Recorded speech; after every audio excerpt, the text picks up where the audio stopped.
Welcome to Herbally Yours, an adventure into the world of natural medicine.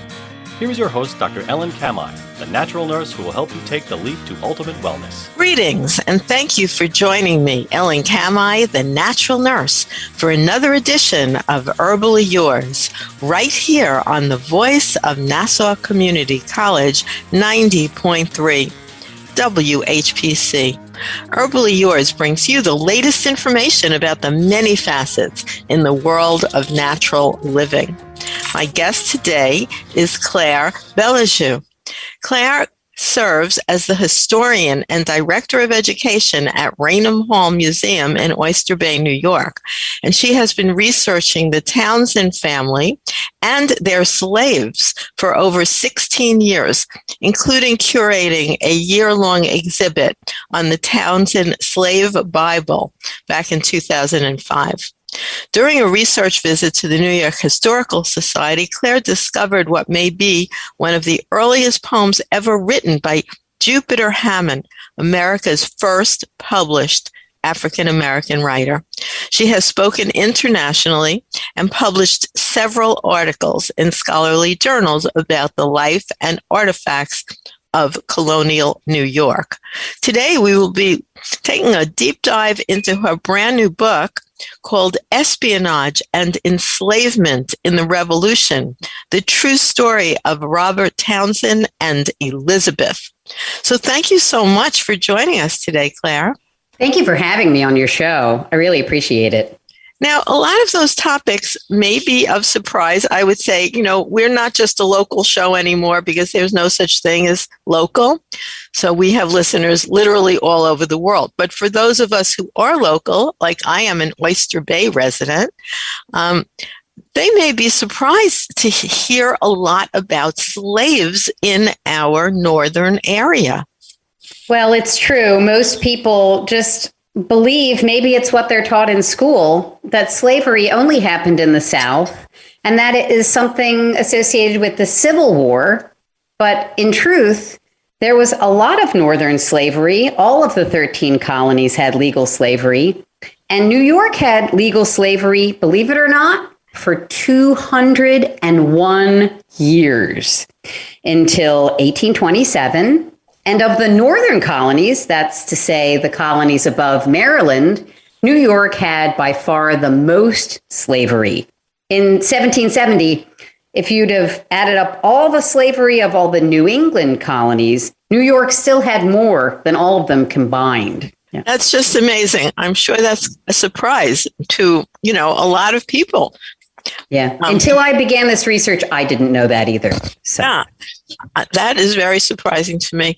Now, my children who grew up right here in Oyster Bay, and they are mixed racially. So they had a lot of friends here in Oyster Bay who were mixed like themselves, or a lot of the Black individuals who lived here, many of whom could trace back their history, in particular John Maddox, who was a historian who I knew well.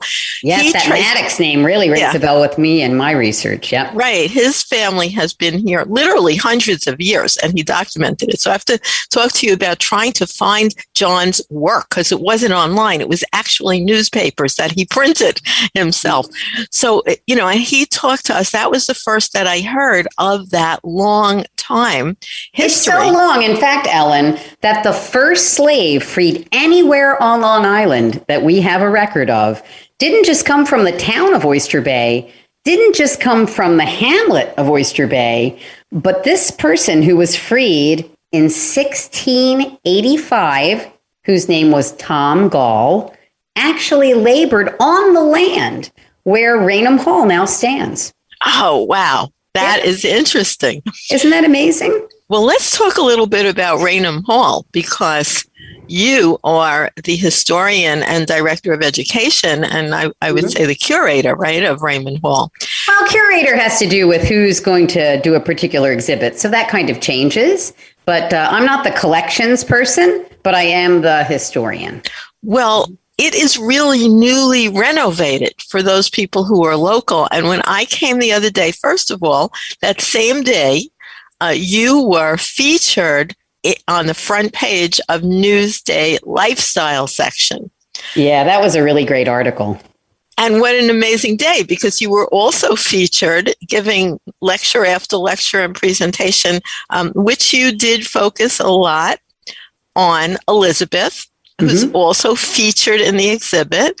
But it was an amazing technology where there's these beautiful paintings of historic figures in Oyster Bay and Raynham Hall. And then when you put on some kind of thing, which I don't know what it is because I'm old, but some kind of thing you put on your head and all of a sudden the paintings like talk. What is that? This is a program that will launch soon. It's still in the development stage. It's called 1776 AR, and the AR stands for augmented reality.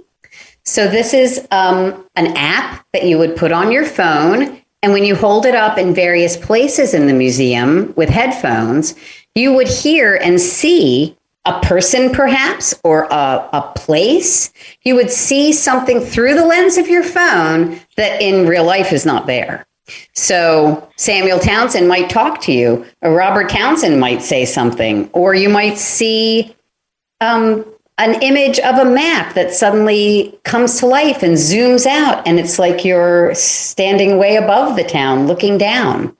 So this is an interesting project that's part of our new exhibit.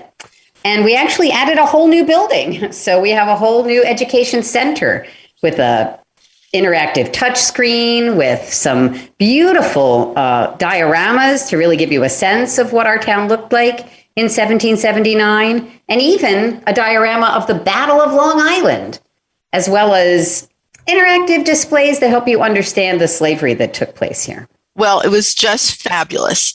And of course, right at Raynham Hall, there's all kinds of plants outside. And, you know, of course, what we do here on Herbal Yours is talk about the edible and medicinal plants of Long Island. And, you know, that is everywhere. So maybe you'll add that one plant in to that beautiful app discussion. And I want to reintroduce you for those listeners who might have joined in. Listeners, you are listening to Herbal Yours on the voice of Nassau Community College, 90.3 WHPC. I'm Ellen Kamhi, the natural nurse. And today my guest is Claire Bellerjeau, and she is the author of a new book as well as many other things that she is. But today we would like to introduce her beautiful book, Espionage and Enslavement in the Revolution, the true story of Robert Townsend and Elizabeth, introducing a new founding figure of America who is a woman of color. And that is significant. Why do you feel, after all your in-depth research for decades, that we would call her a founding figure of America? You know, we have people who we teach about in school who represent different segments of our society, but we don't have women of color who are well represented in the founding of America. And that's because a lot of times you just don't know details about their life. Many people who were enslaved during the founding period have very scant records of who they are and what they did. But luckily, with the case of Elizabeth, we can trace her life before, during, and after the Revolution through documents, letters, and other evidences of her life. And so her life was pretty exciting. She interacted with people whose lives crossed George Washington, Benedict Arnold, John Andre, and of course the spy, Robert Townsend, who she had quite a lot to do with. Yes. Now, in your book, it's got very interesting titles in terms of the chapter titles, and your foreword is by Vanessa Williams. Yes. How did you work that out? We're very fortunate to have the support and the real words and spirit of Vanessa Williams. She wrote the foreword to the book, and her ancestors trace their roots not just back to Oyster Bay, but all the way back to the era of slavery. And so she got involved with writing the foreword, and now she's still involved, really helping to get us out into the community and spread the word about Liz's story at a higher level. And, besides that perspective, I think many Long Islanders don't actually realize how important Oyster Bay and the North Shore was in terms of activity. And this is during the Revolutionary War. Yes, well, something terrible happened right after we signed that Declaration of Independence on July 4th, 1776. 1 month later, at the end of August, the British attacked Long Island, and General George Washington and his army were forced to flee. They lost all of Long Island, and then shortly thereafter, all of Manhattan Island.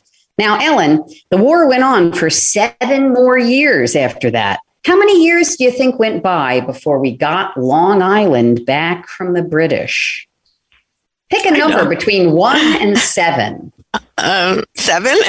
Yeah, 7, exactly. We never got it back. Not until we won the war in 1783 did we get Long Island back from the British. So if you live on Long Island, your community lived behind enemy lines. Yeah, and so much went on. Now let's delve into the interesting story that your book describes in great detail, of course, with a focus on this individual person known as Elizabeth, but I believe she was called Liss. Her nickname was Liss, yes, Liss. And of course, she had no last name. She had no last name. Now, why is that? Enslaved people in general had no last name. And this was really a way of taking away their power, not giving them the personhood that they deserved. And so with the greater majority of the people that we know were enslaved here, we don't know if they ever had a last name, or if they did take one as a free person later in their life, what that last name was. So, of course, very often, I know in the South, they teach historically that very often after people were no longer slaves, they used the last name of whoever the master was. And I don't find that to be the case with the people that I've studied at Raynham Hall. I know of 2 different individuals who took a last name, and neither of them were Townsend. A man named Gabriel took the last name Parker, which is also the name his daughter Rachel took in her freedom certificate. And another man named Amos took the last name Burling. So if any of the 20 people who were enslaved here took the last name Townsend, I don't have a record of that. That doesn't mean it didn't happen. It just means that we don't know. And I think that we also have to, be careful what we assume without documentation. So people have said to me, why do you think Gabriel took the last name Parker? And I have to say, I really don't know. I have no way of knowing that. Also, you do a fantastic job of really tracking her in your book, Espionage and Enslavement in the Revolution, the true story of Robert Townsend and Elizabeth. Yeah, so let me get a little bit into the exciting things that happened with her. She was raised here in this household as a child. And when she got to be a teenager, that was the time when Long Island was lost to the British, and the very house that she lived in became British headquarters in our town. Now, that's because British regiments, between 300 and 350 soldiers at a time, would come into the town and stay and live here just as sort of a break from fighting for everywhere from a month to 6 months. And whoever their commander was, their commanding officer of the regiment, that person would live in the Townsend house where Liss lived. And there were a whole succession of these British commanders who lived in the house alongside the family and the enslaved people and made the house their headquarters. But one of the people was a very special person. His name was Colonel John Graves Simcoe. And while some people who might be watching the show Turn on TV might think he's a bad guy or a villain, in truth, Simcoe was an early abolitionist. He thought slavery was morally wrong. And perhaps he spoke to Liss about that feeling because on May 18th, 1779, when his regiment left the town, she escaped with him and his regiment, the Queen's Rangers. So Liss escaped, but she didn't become free. The British were promising American slaves their freedom if they would escape and come over to the British side, but only at the end of the war. And so she was re-enslaved in Manhattan by another British officer. Wait. Okay, go back. Ask questions. Yeah. You're saying that she was released from slavery? No. She escaped. She Colonel escaped. Simcoe and his Queen's Rangers, right? And then they came back to Oyster Bay 3 months later, and she was not with them. Okay. I found evidence that she did go and live in Manhattan, in Lower Manhattan, still enslaved by a British officer. Now, remember, Manhattan was British headquarters. So some of the top British officers were there. And so that's where she lived the rest of the war from 1779 until something happened in 1782. Okay. Now, we know that she had contact with the Townsend's son, Robert, during that time when she lived in the city. I found some entries in his ledger book where he bought her some things. Now, he was an interesting person. He was Washington's #1 spy in Manhattan. That's right. He was the spy in Manhattan that was sneaking around, observing the British, and sending secret letters to George Washington using codes and invisible ink. Mm-hmm. So Liz had contact with this man who was. Well, wait, that invisible ink thing. I just want to do a little further because that is amazing. Back then, it sounds like such high technology. And at Raynham Hall, one of the wonderful activities you had on that fun day when I was there last was allowing people to write notes with invisible ink. Yes, we have a mock invisible ink on our touch panel. It's a interactive display that tries to teach people all about how the spies operated. But of course, the real spies didn't have a computer touch panel. And the British were the first to have invisible ink.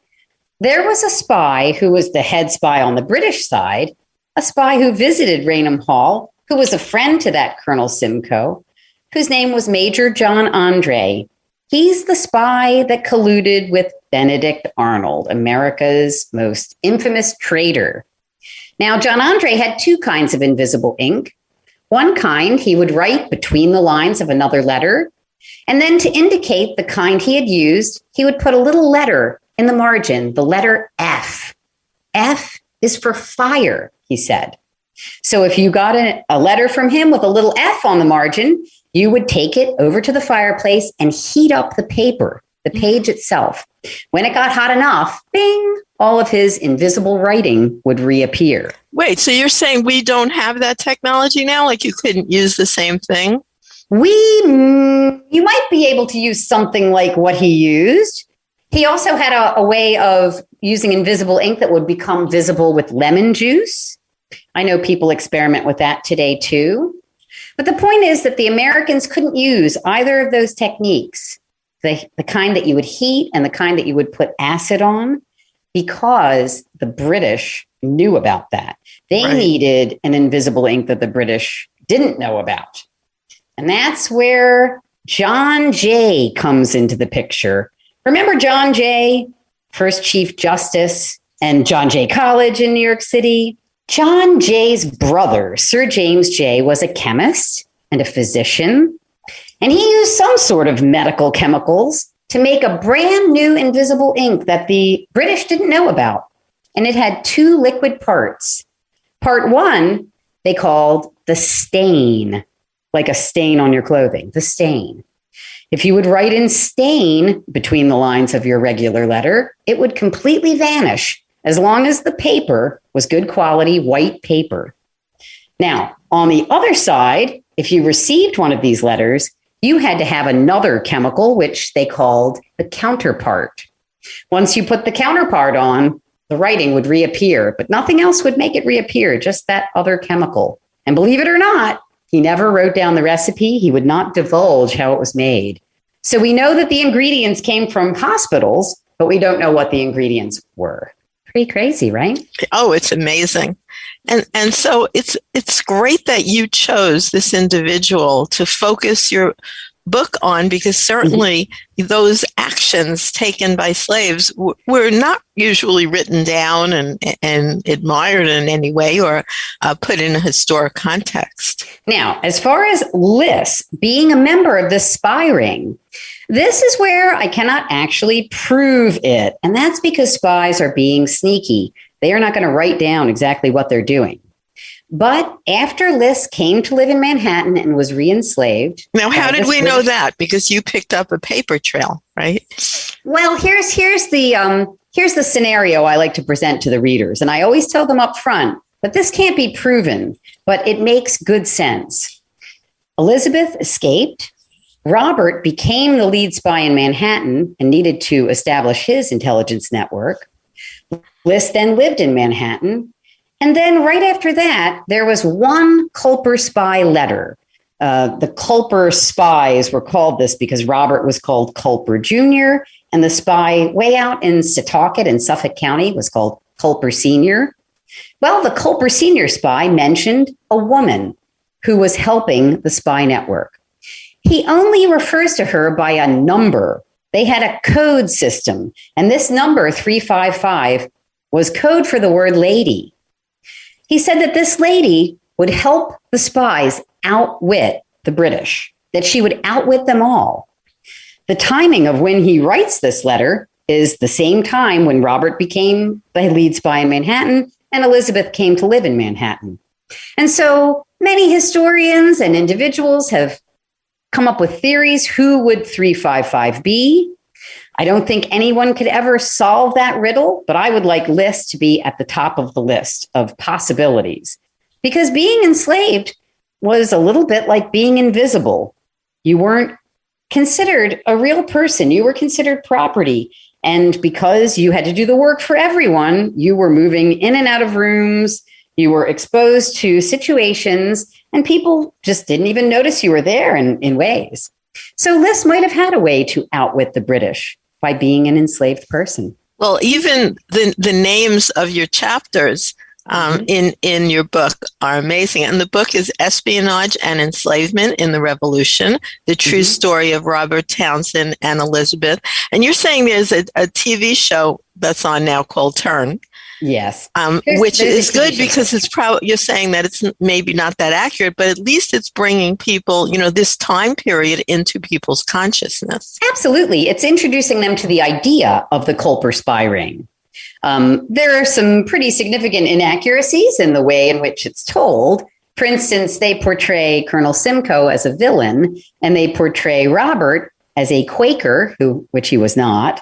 They portray him as owning a tavern, which he didn't own, and as being a partner with a spy who had a newspaper, James Rivington, which he didn't do.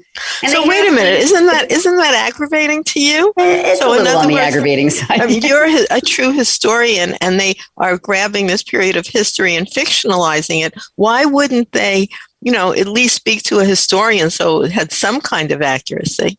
I don't know. They should have talked to me, but never matter. I mean, we will bring the story of Liss out, and I will do my best to make that as accurate as I can. Well, it might, you mentioning Turn is good if that happens to be being shown on TV now, because that brings in credibility and interest in the whole period. So Elizabeth didn't just come to the city and live in enslavement with a British officer.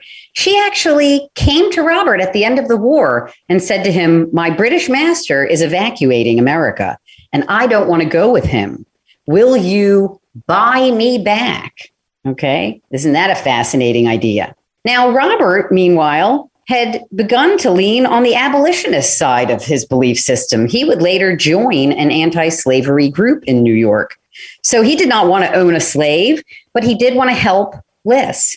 So he paid his father the money that she was worth, since she had originally been his father's slave.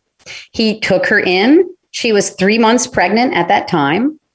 And she gave birth to a boy, I believe is a boy named Harry, in his apartment in New York City on Peck Slip near South Street Seaport. Robert later describes that child as being mixed race. And we don't know if that's maybe Townsend's child. That's possible. It's also possible that her British enslaver, the officer, could be the father or another man. But Robert does give this child, Harry, some special attention over the course of his life. So if he wasn't Harry's father, he certainly went out of his way to safeguard him and help him. Well, that's all an absolutely fascinating story. Thank you so much for all the years of work you did bringing that together. And what an appropriate period of time to talk about, systemic racism and slavery right in when I say our backyard, my backyard, I live right here in Oyster Bay. And, really did hear a lot about Black history because of my own children being mixed and their friends being, long-term residents, sometimes going back hundreds of years in terms of their families here in Oyster Bay. So to me, it was just absolutely and beautifully written as well. We talked a lot about how the South was different from the North. And unfortunately, Liz experienced that as well. We only have 2 minutes, so I just want you to know, whatever's important. She was sold south to Charleston, and Robert had to help her get back up to New York. So that's a big part of the second half of the book. Right. So she was sold and he did help her get. So something was going on between them for sure. And whatever their personal relationship was, it certainly extended through many decades. Do we know where she passed away, the end of her life? We don't. We don't know about the end of her life. That remains a mystery as of now. Right. But you're still digging, I'm sure. I'll never stop.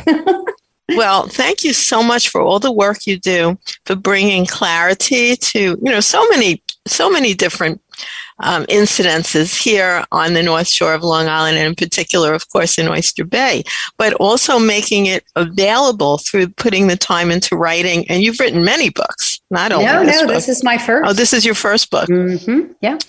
So you've put a lot of time and energy into putting this together. 16 years, yep. Yeah, so it's a great documentation. And I want to thank you so much for being our guest today. Again, this is Claire Bellerjeau, and you can find her in Newsweek. All kinds of things about you in Newsweek I found out today, because I was looking for that last article in Lifestyle, but they've written about you a lot. Newsday has written some great articles about my research. It's true. Yes, even in 2005 and, throughout the year. So you must know somebody there. I think it's just that I keep finding neat things. Right. Yeah, you do. You do. And thank you for all that work as a fabulous historian right here in our area. And thank you for having me. And thank you to Claire. And that was Claire Bellerjeau about her book, Espionage and Enslavement in the Revolution, the true story of Robert Townsend and Elizabeth, introducing a new founding figure of America who is a woman of color. And thank you for listening to Herbally Yours on the Voice of Nassau Community College, 90.3 WHPC. Listen live online at nccradio.org or on iHeartRadio. I am your host, Ellen Kamhi at naturalnurse.com, inviting you to join us again next week for another edition of Herbally Yours. Until then, stay healthy.